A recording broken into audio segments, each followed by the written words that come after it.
یہ تھا کہ یہ کرنا ہے, اس کے علاوہ باقی کچھ نہیں کرنا. تو بارات نہیں کی آپ صلی اللہ علیہ وسلم نے, 4 بیٹیوں کی شادیاں کی ہیں, ایک کھجور کا دانہ بھی کسی کو نہیں کھلایا.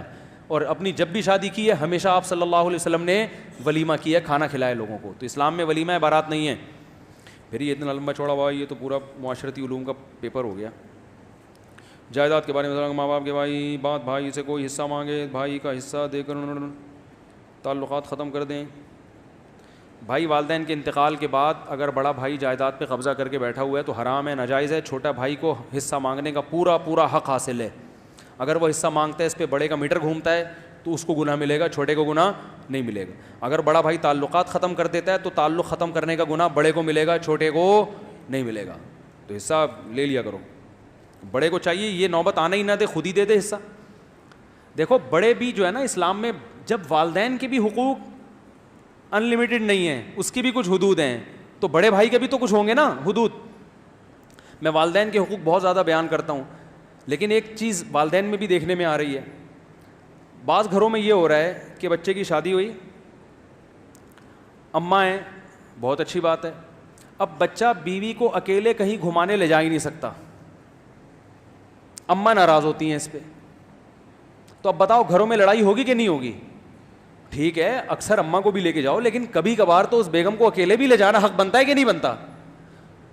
اماں رکاوٹ, تو اماں سے بولو اماں میرے ابا آپ کو بھی تو کہیں نہ کہیں اکیلے لے کر گئے تھے نا, کہیں بھی انڈا موڑ آ جاؤ, انڈے والا برگر ملتا ہے یہاں پہ, کچھ بھی ہو. کبھی کبھار, ہمیں بار بار نہیں, لیکن کبھی کبھار تو بیوی کا اتنا حق ہے نا کہ یار انسان اس کو اکیلے لے جائے. مائیں بعض دفعہ اس میں رکاوٹ ڈال رہی ہوتی ہیں.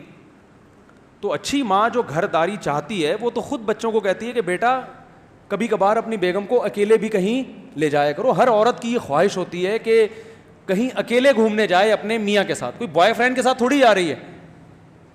خاندانی لوگوں میں ان چیزوں کا خیال کیا جاتا ہے. والدین خود خیال کرتے ہیں کہ یار ہم کوئی ایسا عمل نہ کریں کہ بہو کے دل میں ہماری نفرت پیدا ہو.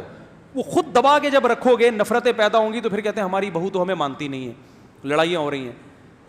تو اس لیے بیلنس نہیں ہے کہیں بھی. یا تو ایسے غلام بن جائیں گے کہ جورو کے غلام ہو گئے, اماں کو بھول گئے, یا ایسے کہ وہ جو آئی ہے اس کا تو کوئی حق ہی نہیں ہے سرے سے. تو والدین بھی اللہ کا خوف ان کے دل میں ہوگا. خاندانی لوگ خاندانی ہوتے ہیں. حضرت مولانا اشرف علی تھانوی رحمہ اللہ تعالیٰ کی جب شادی کا ٹائم آیا تو ان کے ابا نے کہا کہ بہو اس گھر میں آئے گی ہی نہیں. ایسے ابا مارکیٹ میں ملیں گے آپ کو؟ بھائی باپ کی تو خواہش ہوتی ہے بہو اس گھر میں آئے, اور یہ بالکل جائز خواہش ہے, یہ غلط خواہش نہیں ہے. باپ چاہتا ہے میرے بیٹے بیٹیاں بہویں سب میرے ساتھ رہیں, تو یہ ٹھیک ہے, کوئی غلط خواہش نہیں ہے. لیکن وہ حالات کی نزاکتوں کو جانتے تھے کہ ہندوستان میں ساس بہو کے ایسے جھگڑے, اتنے جھگڑے ہیں کہ اسرائیل اور فلسطین کو بھول جاؤ گے آپ. بلکہ سسرال کا دوسرا نام اسرائیل ہے. اسرائیل سسرال سے تو نکلا ہے. اسرائیلیوں نے جب فلسطین کے خلاف جنگ شروع کی انہوں نے کہا ایسا خطرناک نام لے کر آؤ, تو ان کو اردو میں سسرال ملا. انہوں نے کہا یہ زبردست میچ کر رہا ہے نا. تو بہو بیچاری سسرال میں ایسے ہوتی ہے جیسے فلسطینی اسرائیلیوں کے قبضے میں جو مارکیٹ میں چل رہا ہے. اگر وہ نیک شریف ہوگی, چالاک ہوگی, تو پھر وہ الٹا معاملہ ہو جائے گا. ٹھیک, تو بات کیا کر رہا تھا میں, دماغ سے نکل گئی. ہاں, مولانا اشرف علی تھانوی رحمہ اللہ کے والد جانتے تھے کہ ہندوستان میں ساس بہو کی قاتلانہ لڑائیاں ہوتی ہیں, اور پھر ان کو بیٹھ کے سلجھاؤ کہ کون صحیح ہے کون غلط ہے, اتنا ٹائم ہمارے پاس نہیں ہے. جن کے بڑے ویژن ہوتے ہیں وہ ان جھگڑوں میں اپنی زندگیاں نہیں برباد کرتے. ٹھیک ہے نا. اور میں آپ کو لکھ کے دے دوں کہ ساس بہو کی جب لڑائی ہو, ان میں صحیح کون ہے غلط کون ہے کسی کا باپ بھی فیصلہ نہیں کر سکتا. یہ ناممکن ہے. آپ ادھر بیٹھو گے آپ کو لگے گا وہ صحیح کہہ رہی ہے, ادھر بیٹھو گے آپ کو لگے گا یہ صحیح کہہ. اس کا حل عزت دار شریف لوگ جن کے بڑے ویژن ہوتے ہیں, جنہیں دنیا میں گھر داری کے علاوہ بھی کچھ کرنا ہوتا ہے, وہ حل یہ کرتے ہیں کہ بھائی الگ رکھو. کیا رکھو؟ بولو بھائی. میں اس زمانے میں اسی کا قائل ہوں کہ بیوی کو اپنی ماں کے ساتھ نہ الگ رکھا جائے. ہاں, کچھ ایسے خاندانی لوگ ہیں جہاں جوائنٹ فیملی میں رہتے ہوئے بھی بڑی عزت سے رہتے ہیں. ہمارے علم میں ایسے بھی لوگ ہیں جو بڑی عزت سے بہویں بھی رہ رہی ہیں, صحیح کئی بہویں ہیں بیٹے ہیں سب گھر میں رہ رہے ہیں, عزت احترام. ان کو میں کبھی الگ ہونے کا مشورہ نہیں دیتا. میں کہتا ہوں یار جو محبت اور برکتیں اکٹھے رہنے میں الگ الگ ہونے میں نہیں ہیں. لیکن ایسے خاندان مارکیٹ میں بہت ہی شارٹ ہیں.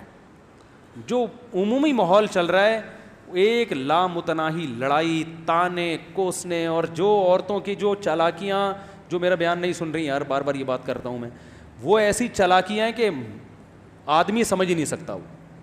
وہ تانے دے دے کے مار دیتی ہیں. وہ پتہ ہی نہیں چل رہا ہوتا بہو کی تعریف کر رہی ہے برائی کر رہی ہے یہ وہ صرف بہو کو پتہ ہوتا ہے کہ یہ تعریف ہے، لیکن اصل میں کیا یہ تو اشاروں میں سارے پروگرام چل رہے ہوتے ہیں ان کے. تو مولانا اشرف علی تھانوی رحمۃ اللہ علیہ جیسے ہی جوان ہوئے، ان کے والد نے فیصلہ سنا دیا کہ بیٹا بہو اس گھر میں نہیں آئے گی. ہم تو کہہ رہے ہوتے ہیں نا اسی گھر میں آئے گی، دیکھتا ہوں تو الگ ہو کے دکھا، میں ٹانگیں توڑ دوں گا، میں نے تجھے پالا آج تو کیسے الگ ہونے کی بات کر رہا ہے. وہ بھائی جان سارے آدم علیہ السلام کے پاس رہ رہے ہوتے پھر تو اب تک، اگر الگ نہ ہوتے. کیا خیال ہے؟ آدم علیہ السلام کے بچے انہی کے ساتھ، پھر ان کے بچے انہی کے ساتھ، دنیا میں ایک ہی ملک بنا ہوتا، ایک ہی شہر ہوتا، سارے وہی بھرے ہوئے ہوتے. یہ تو نیچر ہے انسان کی، شادی کرتا ہے الگ ہو جاتا ہے اور والدین سے ملنا جلنا رکھتا ہے. یہ تو نیچرل لائف تو یہی ہے. بعد میں تو الگ ہونا ہے، بچے جب ہوں گے تو ایک ہی گھر میں تھوڑی ٹھوسے رہو گے. تو تمیز عزت اسی میں ہے کہ پہلے الگ کرو بعد میں شادی کرو. بہو اس گھر میں نہیں آئے گی، تو انہوں نے حکیم الامہ کے والد نے بول دیا اس گھر میں نہیں بہو آئے گی، الگ رہو، تمیز سے آیا کرو، ملنے جلنے، ابا ہیں اماں ہیں، بہو کو بھی لایا کرو امن شانتی کے ساتھ، بہو کے سر پہ ہاتھ رکھیں گے، محبت سے رہیں گے، ختم، جاؤ اپنے گھر دفعہ. ان کو تو نہیں کہا، میں آپ کو کہہ رہا ہوں. بچوں کو بول دیا کرو اب اپنے گھر کیا ہو جاؤ، دفعہ ہو جاؤ یہاں سے، یہاں گند نہیں کر. ہم نے پہلے بڑی ٹینشنوں میں ٹائم گزارا ہے، اب مزید ٹینشن ہے، میرا بڑھاپا ہے سکون سے. ماں باپ بے وقوف ہیں، وہ کہتے ہیں نہیں ادھر ہی رہو ادھر ہی رہو. او بھائی اس میں آج کل نہیں ہوتا ایسے، آج کل نہیں ہوتا. تو الگ کر دو، اوپر ایک پورشن بنا کے دے دو، اور راستہ الگ رکھو. راستہ بھی نہیں، ورنہ پتہ کیا ہوگا، اماں بولیں گی جب بھی آتا ہے یہاں سے گزر کے ڈائریکٹ اوپر چلا جاتا ہے. صحیح ہے نا، بعض دفعہ آدمی ایمرجنسی میں ہوتا ہے نا بھائی، ایک دم بھاگنا ہے اوپر، تو والدہ تو ظاہر ہے وہ بیچاری نے پالا ہے، وہ چاہے گی پہلے آؤ میرے ساتھ بیٹھو، میرے سے سلام دعا کرو، ہونا بھی یہی چاہیے. بعض دفعہ ایمرجنسی ہوتی ہے بھائی، لیکن آپ اوپر گئے تو اب آپ نے دیکھا کہ بھائی کوئی ایسی ایمرجنسی نہیں ہے، وہ ٹھیک ہے بھائی خیریت معلوم کر کے نیچے آئے تو اماں کا منہ بن جائے گا، بولیں گی اب آپ جتنا